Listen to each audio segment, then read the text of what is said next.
ഞാനും ആളും കൂടിയിട്ട് തന്നെയാണ് വളകാപ്പിന് വേണ്ടിയിട്ടുള്ള ഡെക്കറേഷന് വാഴയിലയിൽ സെറ്റ് ചെയ്തിട്ടുണ്ടായേ. ഇതിനെക്കുറിച്ച് പ്രത്യേകിച്ച് ധാരണയൊന്നും ഇല്ലെങ്കിലും അറിയുന്ന പോലെ ചെയ്യാന്നുള്ളൊരു ഇതിൽ ഞങ്ങളങ്ങ് സ്റ്റാർട്ട് ചെയ്ത്. അമ്മ ഫുഡ് ഉണ്ടാക്കലാണെങ്കിലും ഇടക്കിടക്ക് വന്ന് കുറച്ച് സജഷൻസ് എല്ലാം പറഞ്ഞ് ഞങ്ങളെ ഹെൽപ്പ് ചെയ്തിട്ടുണ്ടായി. 2 ജനലിനുമായിട്ട് കയറ് കെട്ടി അതിൻ്റെ മുകളിലൂടെ സാരിയെല്ലാം വിരിച്ച് ആ സാരിയിലാണ് ഞങ്ങൾ വാഴയില കുത്തിയിട്ടുണ്ടായേ. സേഫ്റ്റി പിന്നും അതുപോലെ ഡബിൾ സൈഡ് ടാപ്പെല്ലാം വെച്ചിട്ടാണ് ഞങ്ങൾ അത് സെറ്റ് ചെയ്തത്. കുറച്ച് സെറ്റ് ചെയ്ത് വരുമ്പം ഒരു സൈഡിൽ നിന്ന് പറഞ്ഞു വരുന്നതിലുണ്ടായി. അതൊരു ബുദ്ധിമുട്ടായിട്ട് തന്നെ തോന്നി. ഇത്രയും സിമ്പിളായിട്ട് ചെയ്യുന്നത് തന്നെ ഭയങ്കര കഷ്ടപ്പാടേനും. പക്ഷേങ്കിൽ ലാസ്റ്റ് അതിൻ്റെ റിസൾട്ട് കണ്ടേരം ഭയങ്കര സന്തോഷമായി എല്ലാവർക്കും.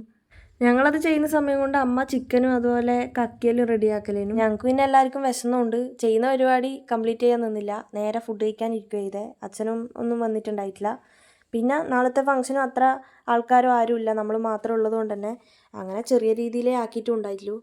ഫുഡ് കഴിച്ച് കഴിഞ്ഞാൽ ഞങ്ങളെ പരിപാടി പിന്നെയും സ്റ്റാർട്ട് ചെയ്തു. വളകാപ്പ് എന്നെല്ലാം എഴുതിയത് കേട്ടനാണ്.